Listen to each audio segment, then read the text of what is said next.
Welcome to the Maine Science Podcast. I'm Kate Dickerson. Today's episode is something a little different. This August, I had the opportunity to talk to Meghan Wilson Duff about their children's book, How Are You, Verity?, as part of the National Writing Project's The Right Time podcast. Meghan is on the faculty in the Psychology and Community Studies program at the University of Maine at Machias. This is Meghan's first book, and it's a book they would have liked to have read as a child. I really enjoyed talking to Meghan, Tanya Baker, and Bryan Crandall, and having a slightly different format than the Maine Science Podcast has done in the past. Our conversation was recorded in August 2023 and aired in the right time in September, and I'm happy that we're able to air it here on the Maine Science Podcast.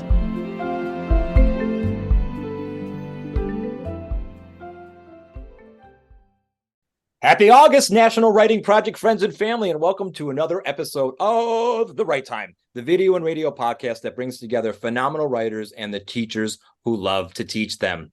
Welcome to the 2023-2024 school year. I'm Bryan Ripley Crandall, and the toes I've been dipping in the sandy and salty water of the Long Island Sound are slowly getting used to the socks and shoes of classrooms again. Ugh. I'm marking myself safe, however, from the flesh-eating bacteria that kept so many of us away from paddleboarding this past week. And to be honest, I'm not sure how I'm feeling about any of this, but that's okay, because my beliefs and principles vary most of the time, which is part of today's conversation. I do know, however, I love working with Tanya Baker, Director of National Programs. We've been away for a short while because of the summer obligations, but we're back. She's still beautiful, and we're heading towards another 50 shows. How are you doing, Tanya? I'm embarrassed because you said beautiful in my name in the same sentence, but that's okay. It's been a long, quiet summer, Bryan, with hardly any right time recordings. I still can't believe we've already recorded 50 shows, and I am excited to kick off what's turning out to be a full slate of fall recordings. We're starting today with a brand new picture book by a first-time picture book author. And as you know, this interview has a lot of my favorite things. It has working with you, it has two guests from Maine, and it has a book with sea creatures and a main character learning how to better understand people, which is a lifetime project of mine as well. What a delicious way to welcome fall. Bryan, can you help me welcome everyone to the show so that we can dive in? I'm super excited to do this as always, especially with a first-time author. Meghan Wilson Duff wanted to be a marine biologist when they were younger, but somewhere along the way they got distracted by trying to figure out people, and they became a psychologist. Now they write books for children. How Are You, Verity?, illustrated by Taylor Barron and released by Imagination Press in August 2023, is their first published book. They are a faculty member in the Psychology and Community Studies program at the University of Maine at, I might mess up this word, Machias? Machias. Machias. Oh my God, first time I've heard that. I'm so sorry. Machias. Prior to teaching, they worked as a child and family therapist and adolescent addictions treatment provider. Meghan is a member of the Society for Children's Books Writers and Illustrators, SCBWI, Maine Writers and Publishers Alliance, MWPA, and a Schweitzer Fellow for Life. I want to be a Schweitzer Fellow for Life. That sounds like a good title. They're a Maine Writing Project teacher consultant too, and part of the National Writing Project's Writers Council. You can visit and learn more about her at MeghanWilsonDuff.com. Thanks, Bryan. Kate Dickerson is the executive director of the Maine Discovery Museum. With 3 floors of interactive exhibits and robust STEM programming, Maine Discovery Museum is critical in helping Mainers learn, especially in science, technology, engineering, and math. It is also a place I spent a lot of time when my daughter was little. Prior to heading up Maine Discovery Museum, Kate was the founder and director of the Maine Science Festival, the first and only science festival held north of Cambridge, Massachusetts. Kate's also the founder, host, and executive producer of the Maine Science Podcast. Each episode of that is a conversation with a Mainer who is working in science, engineering, technology, and innovation. Prior to founding the Maine Science Festival, Kate worked in energy and environmental field for more than 20 years and has expertise in the areas of environmental policy, pollution prevention, and environmental cleanup, with positions in Providence, Rhode Island, Seattle, Washington, and the Margaret Chase Smith Policy Center at the University of Maine, focusing on policy work. And Bryan, I can't believe you didn't know how to say Machias, because I don't know if you know, that was where my first teaching job was. I had no I idea. also don't know if you know that Kate is my good friend, good longtime friend. And we, our friendship was sort of bonded over a love of podcasts. So That's so I awesome. had to have her as our interviewer for Meghan. And I'm so glad that you and Meghan both said yes and that you're here.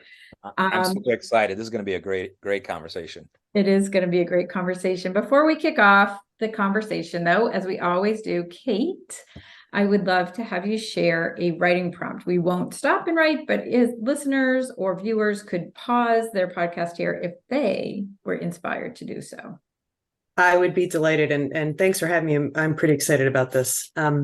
This conversation.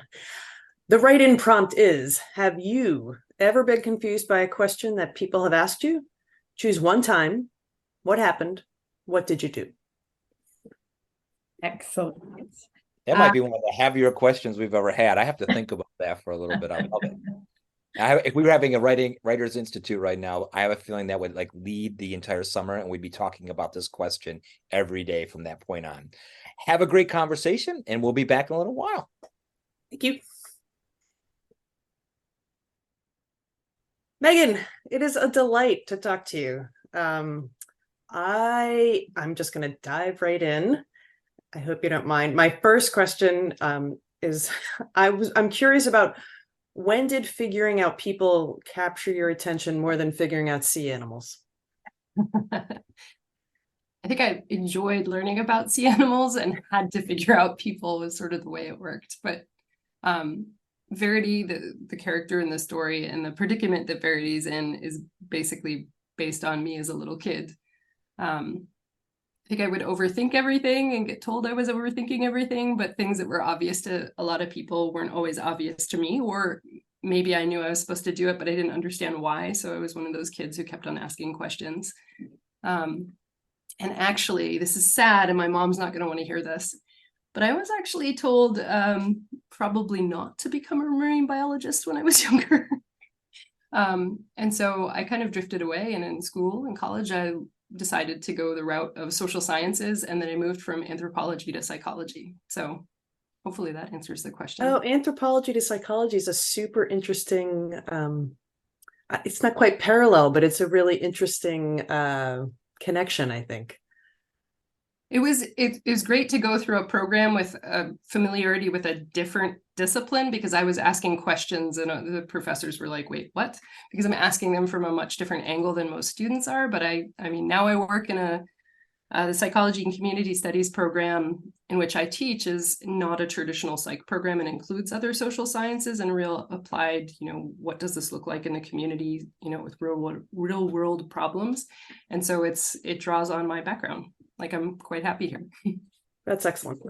So, in the book, you said, first of all, it's based a little bit on you, which I was curious about when I read it. It seemed like it was someone who had experienced an awful lot. That came through, I think, to me as someone who read it. But we are absolutely in a time that's far more open about discussing neurodivergence than I would. Even 5 years ago, I'm not even sure that word rolled off anybody's tongue, except for people who were really involved in the field. But there's still so much more understanding that we can do. Do you have any recommendations for other books that might help people kind of get what neurodivergence is? Either kids' books or grown-up books, because I think it's still unknown to so many people where to even start to look. I do. I have suggestions. So there's probably many places, but two sort of front doors that I would recommend. If you're interested in children's literature, I can't tell you all the people, but I think of Sally Pla might have been one of the people to start it. And she's an author, an autistic author, and she started a Novel Mind along with Adriana White and somebody else, but a novelmind.com. And it's what they do is keep a nice database of children's literature that you can search. So you can say, ADHD or experience of anxiety, or pick different filters and also the type of book, picture book, middle grade, young adult, and you can select for it and get a list. So that's a nice resource that I actually just direct people to pretty frequently. And neurodiversity encompasses a lot of differences, obviously, like the idea that there's a great variety of people with, so I sort of describe it in the book. I don't really spend a lot of time thinking about if it's brains or minds, because it encompasses how we move and how we communicate and how we think and, perceive things and senses. So it's a much bigger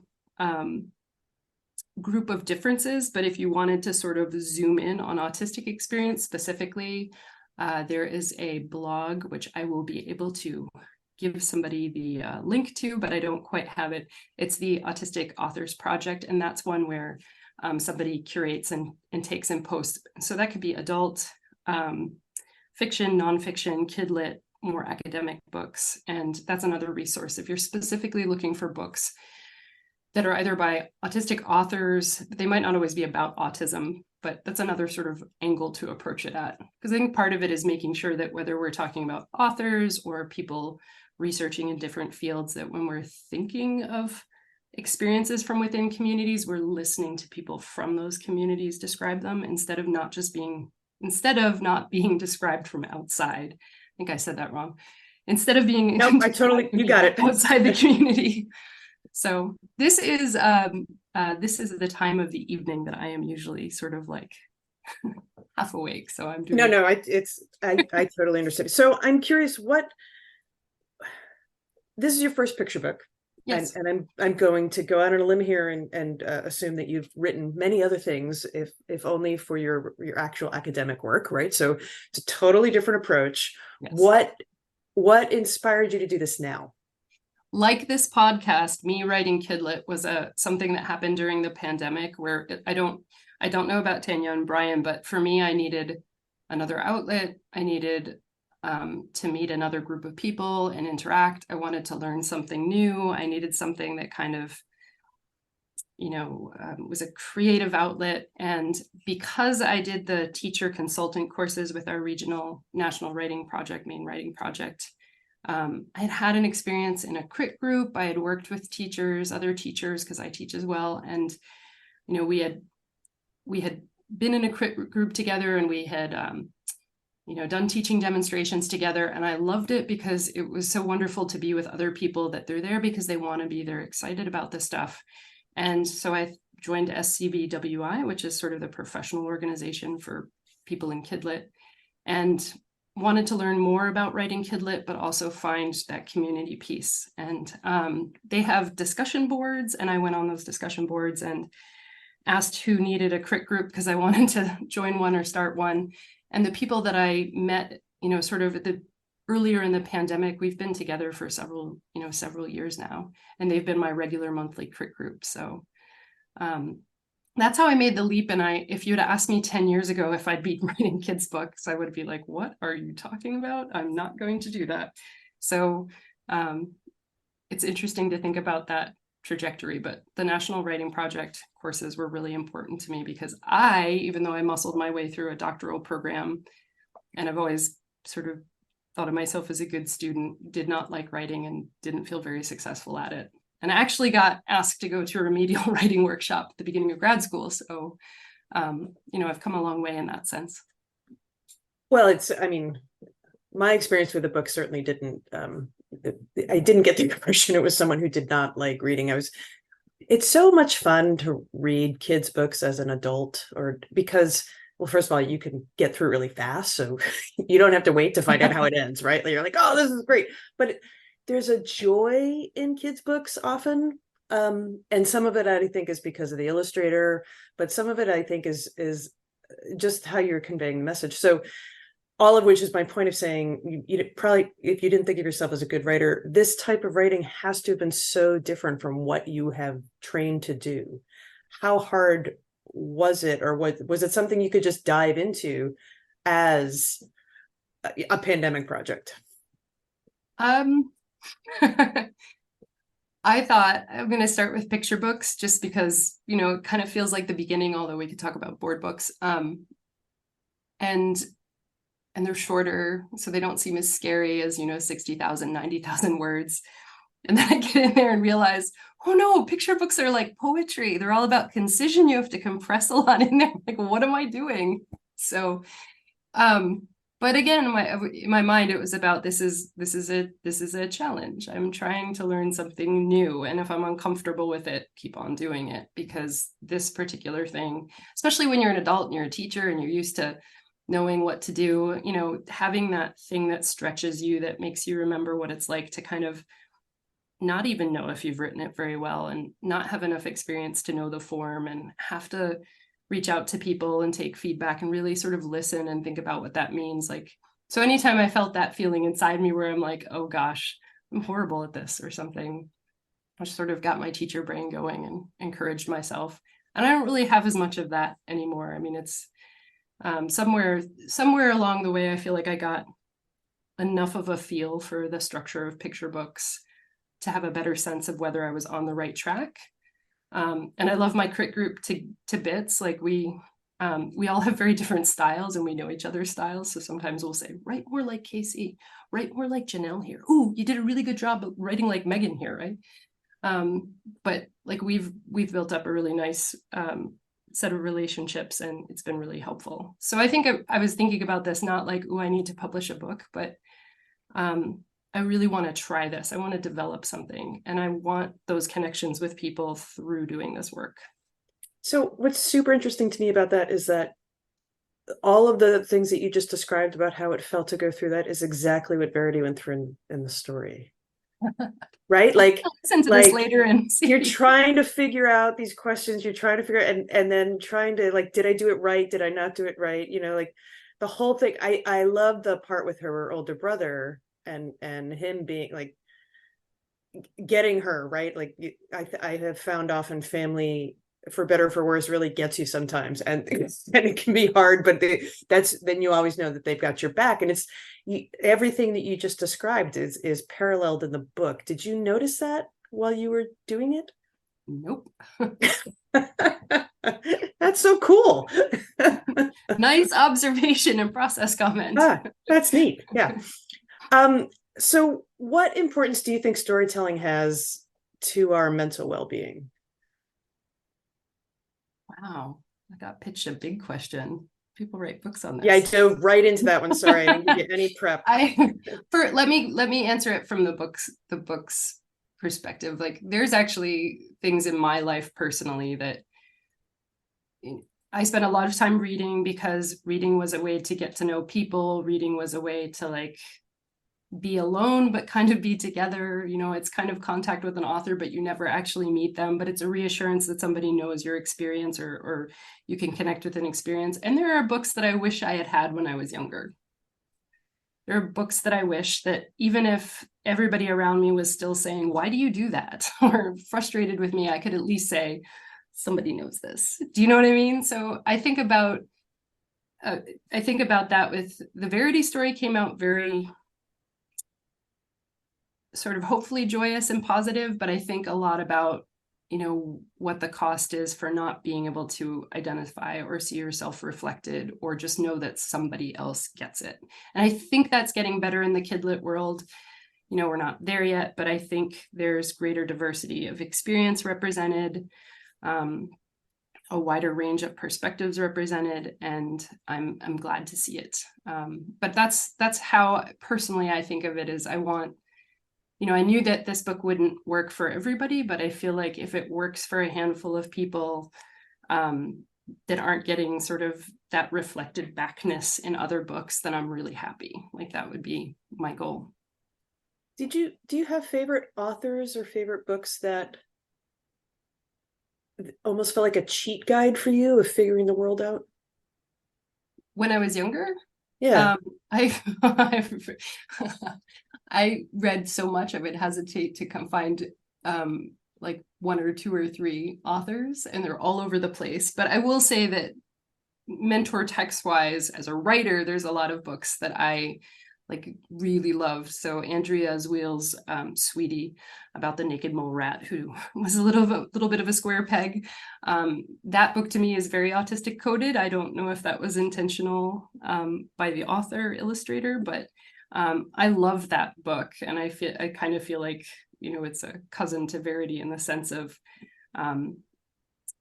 just, celebrating who that naked mole rat is. And they really wanted to find a friend. And at the end, they find somebody with the same special interest. And you know the joy of that, where you finally find somebody who loves sea life as much as you do, or mushrooms as much as you do in the case of Sweetie.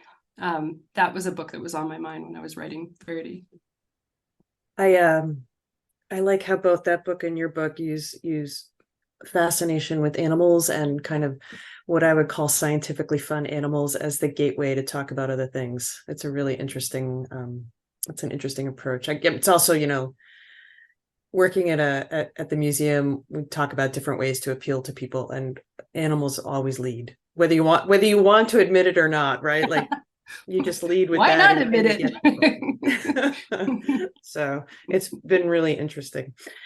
I'm curious I'm curious about a lot of things with this book, and this is a total diversion, and I'm just going to ask it anyway. How hard was it to find an illustrator that captured what you imagined when you were writing? Interestingly, because I did not know this until I was into the process, but when the publisher, when Sarah Fell, who's actually the editor of it, Imagination Press is the publisher, she is the one who came to me with a bunch of people, I think, 4 or 5 portfolios, and say, what do you think? But she's getting my input. She actually is going to make the decision. And I'm sitting there as a new author and somebody who doesn't really think visually at all, going, I don't know, they all look great. So she ended up picking Taylor Barron, but in the picture book world, it's a lot more common for the editor to stay between the author and the illustrator and sort of ask feedback from one and pass it on to the other, because the editor retains control over decision making. So I was a very well-behaved, and I didn't contact Taylor Barron until after the book was off to the printers. And then I wrote her and said how much I appreciated how, like, the job she did. If you look at the actual book, there are so many different ways that she had to illustrate sea life, and it's worked into the background. It's like, I can't. And it was just I think I will always love picture books, because having a story and an idea and then having somebody else sort of bring it to life in color and illustration, that world, those characters, like the story is mine, but the book is ours. And it's really fun. So, in my mind, I'm like, could I write a novel? But then I'm like, nope, nobody's going to illustrate it. Sorry, I can't. There are these things called graphic novels. That is true. That is true. Yeah, you could graduate to graphic novels. Do you have, we talked about that. I'm going to ask Tanya to edit this whole gap part out so I don't sound like a whole dope here. I forgot about editing. Oh, editing is a saving grace. Do you find yourself thinking about Verity again, like another story with her, maybe? I might have written a few more. We don't know if they will be something a publisher wants, but I have to watch myself sometimes, because I try to write a new manuscript a month, and sometimes it's deliberately Verity and Verity's world, and sometimes it could be, but I wasn't thinking of it that way. And sometimes I think, if this wasn't a Verity story, could it be on its own? Could it be a different child in a different world? And but yeah, I think Verity is a little bit more of a character to me that's ongoing. But so you might see more Verity adventures. When was Verity thought into being?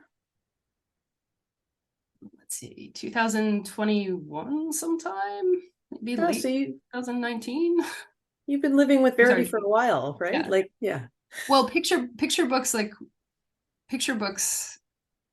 I didn't realize until I was trying to publish something how long of a process it could be for anyone, from like writing to getting it to the point where you're going to query, to querying, to getting somebody nibbling on that query or that submission, to having your book acquired, and then once that manuscript was acquired, it took 18 months. And I've heard from people that that's on the fast end. So picture books from acquisition to being released are sometimes 2 years. I mean, that's not unusual. So it's a long process. I mean, even when it goes pretty fast, it's still a long process.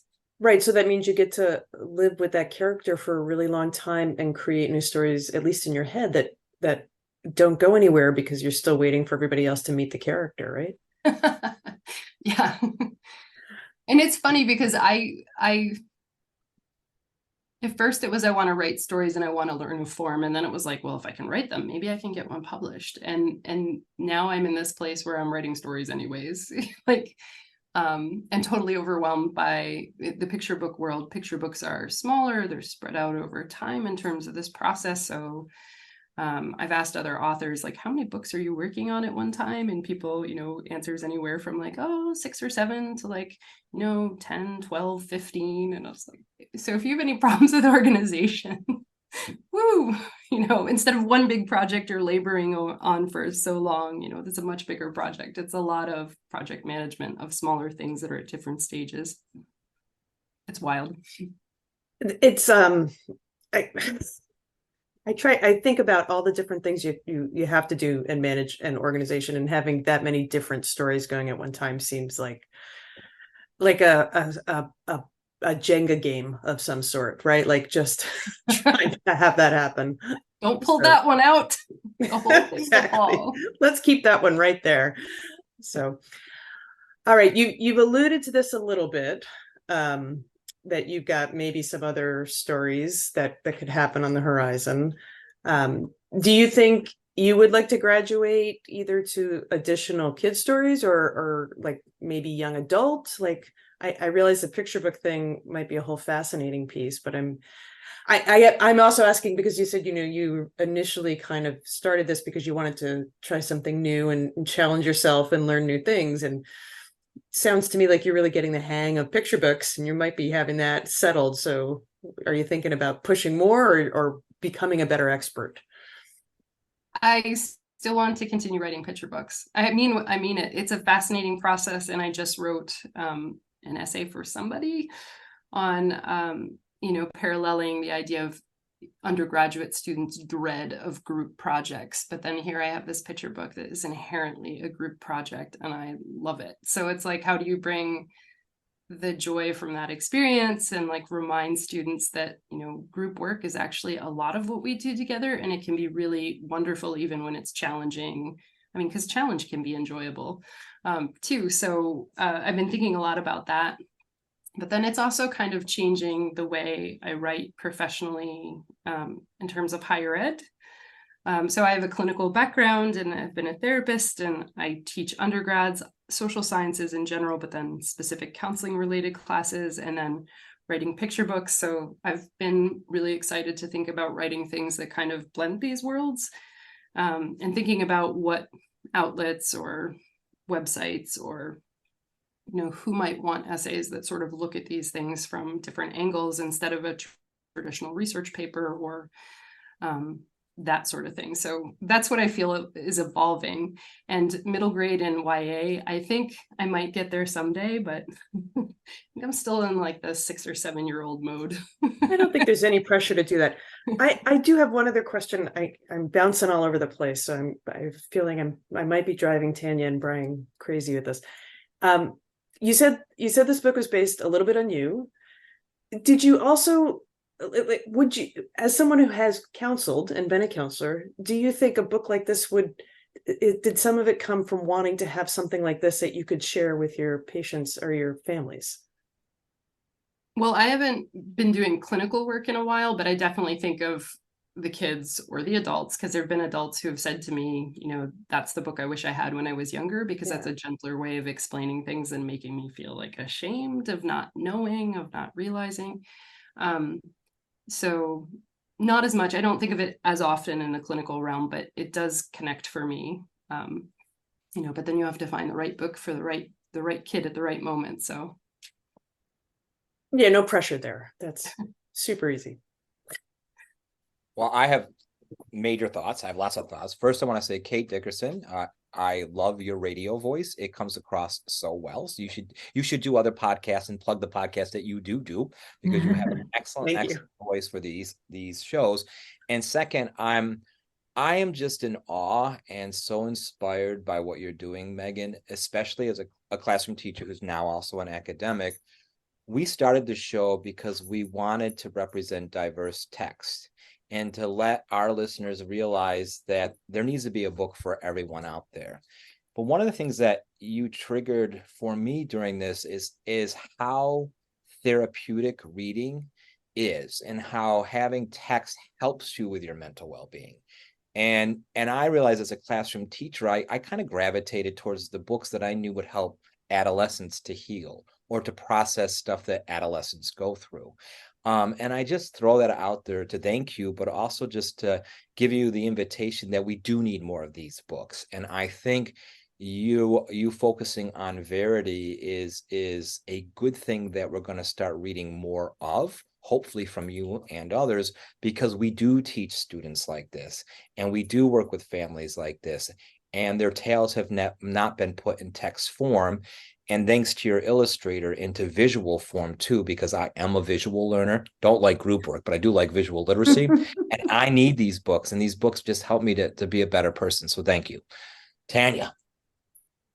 Yeah, this is a lovely conversation. I was texting Bryan throughout. I want to thank you, Meghan, for the two recommendations where people can find who are looking for other books for to learn more about neurodiversity or to see themselves in books.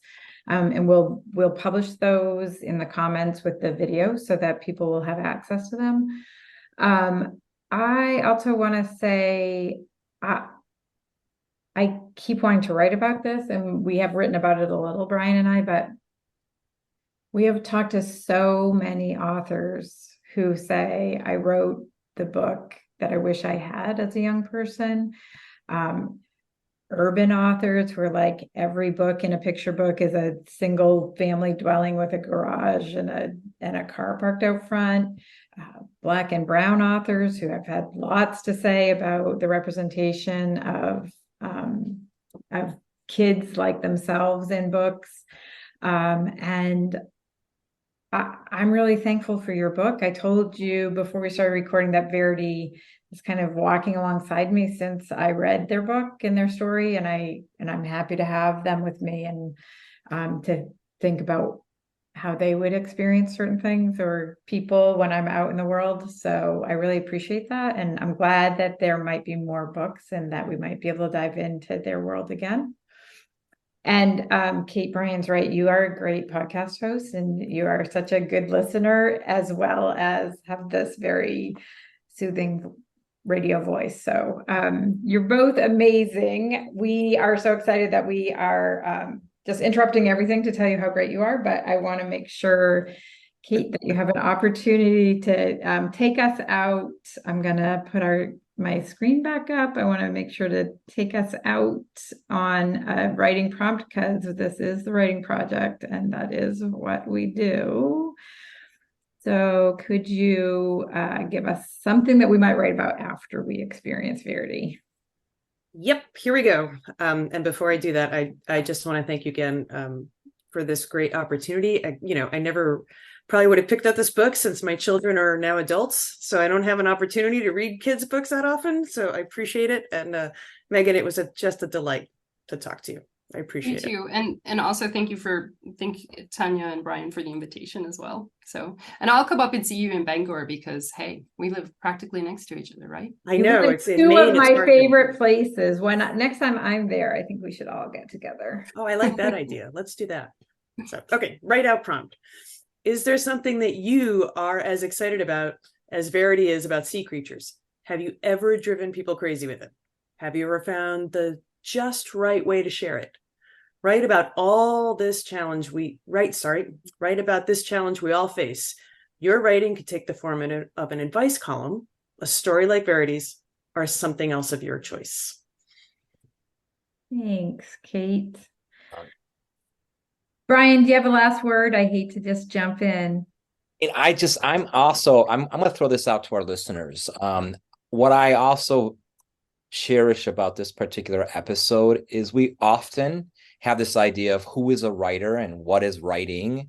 And we tend to lean towards literature and not necessarily texts that are relevant to sea-loving neurodivergent children, right? I think that we need more books out there that come from multiple content areas that have different purposes for the writing to achieve different outcomes. And I tell listeners, if you have a really interesting book that you think would be a great feature for our show, like contact us, because I would have never known about Verity or this great work that Meghan Duff has put out if it wasn't for the show. And now I'm like a fan. And now I'm going to be teaching it in professional development when I go work with science teachers, or I go work with history teachers, I work with English teachers, or I work with elementary teachers, because we do need variety. You know, I always say homogeneousness is kind of a homogeneity, I guess I should say, is kind of dangerous, and heterogeneity is beautiful. And for too long, we have tried to pigeonhole everybody into this tiny little spot that doesn't really exist, because the universe is vast and we need these vast stories. So that's my thinking. Couldn't say it better myself, Bryan. So I'll just close with brief thank yous. Thank you, Meghan. Thank you, Kate. Thank you, listeners. If you loved this story, I want you to know, or if you love this podcast, I want you to know that I met Meghan in the Right Now Teacher Studio. So she's there, I'm there, Bryan's there. You should be there if you want to talk about books or the teaching of writing, or problem solve your practice with other teachers. Join us there. You'll also find out about things like the next episode of The Right Time. You can also go to our website, nwp.org, where you could sign up for our Right Now newsletter, and then you'll know each month who we're going to interview and where you can find the episodes. We really appreciate you being here, and thank you, everyone. Thanks for listening to the Maine Science Podcast. Make sure you never miss an episode by subscribing on your podcast platform of choice. And please leave a rating and review. It will help more people find us and help spread the word about some of the remarkable people doing science in Maine. The Maine Science Podcast is recorded at Discovery Studios at the Maine Discovery Museum in Bangor, Maine. The Maine Science Podcast is executive produced and hosted by me, Kate Dickerson, and edited and produced by Scott Loiselle. The Discover Maine theme was composed and performed by Nick Parker.